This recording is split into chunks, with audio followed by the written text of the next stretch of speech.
La plasticidad de un suelo es controlada por el contenido de minerales arcillosos que éste tenga. En sí, podemos definir la plasticidad como la propiedad de un material por la cual es capaz de soportar las deformaciones rápidas, sin agrietarse, sin rebote elástico, sin variación volumétrica apreciable, entre otras cosas. Los límites de Atterberg o los límites de consistencia se basan en el concepto de que los suelos finos que están presentes en la naturaleza se pueden encontrar en diferentes estados dependiendo del contenido de agua. Así, un suelo se puede encontrar en un estado sólido, semisólido, plástico, semilíquido y líquido. Por ejemplo, la arcilla, si le agregas agua, pasa gradualmente del estado sólido al estado plástico y finalmente al estado líquido.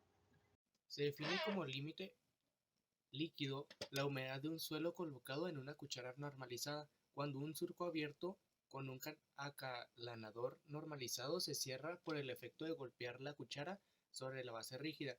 El procedimiento es el siguiente. Se obtiene una cantidad de 150 a 200 gramos de material que, que pase por el tamiz de 400. Se amasa con la cantidad de agua necesaria y se deja reposar en la cámara húmeda durante 2 horas. Se coloca en la cuchara una porción del suelo amasado. Debe de tener un espesor de 10 milímetros. Se hace un surco con el acalanador. Se aplican golpes hasta que las paredes del surco se unan en el fondo de la longitud de 13 milímetros. Se repite el ensayo hasta obtener la determinación entre 15 y 25 golpes y otra entre 25 y 35 para que, se, para que su contenido de agua deba tomarse a la muestra de humedad. El límite plástico es el estado que se considera que existe una división entre las consistencias plásticas y semisólidas de un suelo. Es el contenido de humedad para el cual el suelo comienza a agrietarse cuando es amasado en cilindros de 3 milímetros de diámetro. El procedimiento es el siguiente. 1. Se prepara el suelo para que pasa el tamiz número 40 hasta que sea amasable. 2. Se hace rolar en el suelo hasta tener cilindros que se agrieten al llegar a 3 milímetros de diámetro.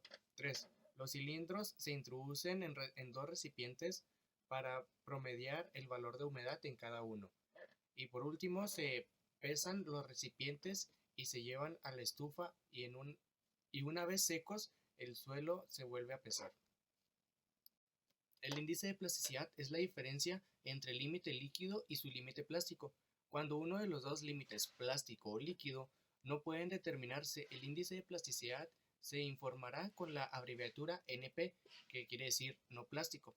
También se informará como NP cuando el límite plástico resulte igual o mayor al índice líquido. Y para entender las siguientes abreviaciones, LP es el índice IP, perdón, es el índice plástico en porcentaje, LL es el límite líquido en porcentaje y LP es el límite plástico en porcentaje. Equivalente de humedad de campo. Se define como la humedad mínima requerida para que una gota de agua colocada en la superficie aislada del suelo no sea absorbida totalmente, sino que permanezca extendida en dicha superficie dándole una apariencia brillante durante 30 segundos. EHC es el equivalente de humedad de campo en porcentaje. PW es igual a el peso de la muestra en estado húmedo y PS es el peso de la muestra en estado seco. Y podemos calcular el equivalente de la humedad de campo en porcentaje con la siguiente fórmula, que sería PW menos PS sobre PS por 100. Contracción lineal. Consiste en realizar mediciones de la longitud y peso de un prisma hasta que no se observe ninguna disminución de la longitud. El encogimiento lineal, cambio relativo de una dimensión del suelo asociado a la pérdida de humedad, que se puede calcular con la siguiente fórmula. CL en porcentaje es igual a L1 menos L final sobre L final por 100. Se define como el porcentaje de contracciones con respecto a la dimensión original que sufre una barra de suelo de 2 centímetros por 2 centímetros por 10 centímetros al secarse en un horno de 100 a 110 grados centígrados, desde una humedad equivalente a la humedad del límite líquido hasta el límite de contracción. Se aplica la siguiente fórmula para calcular el CL.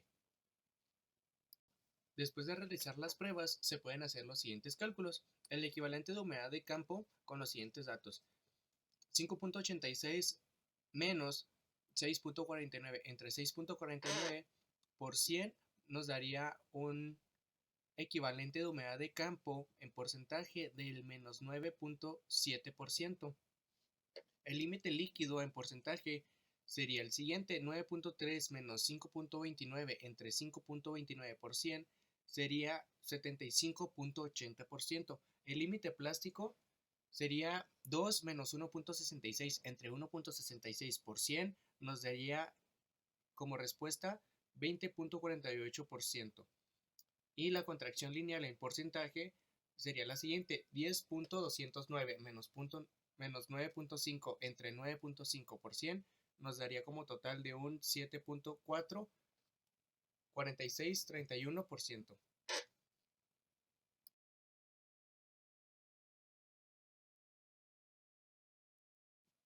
Prueba de tacto. Se frota una muestra de suelo entre los dedos y la palma de la mano.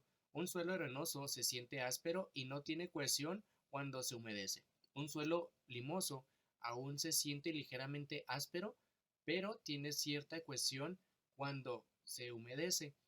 La idea de esta prueba es de que cuando frotes el material en tu palma, se quede pues literal como un monito, una bolita del material. Prueba de lustre. Una bola de suelo ligeramente humedecida, recién cortada con un cuchillo, nos revelará una superficie opaca, indicando predominancia del limo, o una superficie brillante, indicando una mayor proporción de arcilla. Ensayos de adherencia. Cuando el cuchillo penetra fácilmente en una bola de suelo similar, la proporción de arcilla generalmente es baja. Los suelos arcillosos tienden a resistir la penetración y a pegarse al cuchillo cuando éste es retirado. Ensayo de retención de agua. Para este ensayo se necesita hacer una bola de una muestra de material fino. Se le añade el agua necesaria para mantenerlo unido sin que se pegue a las manos. La bola se presiona suavemente en la palma curvada y se golpea fuertemente con la otra mano, agitando la bola horizontalmente.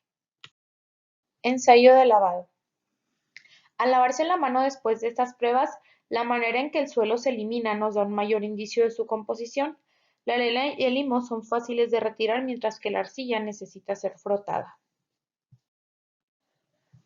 Como conclusión, para comenzar en esta práctica hicimos cosas muy interesantes. Fueron demasiado visuales. Primero pudimos observar diferentes cambios del material con respecto a la práctica y a la sensación de sentirlo en nuestras manos.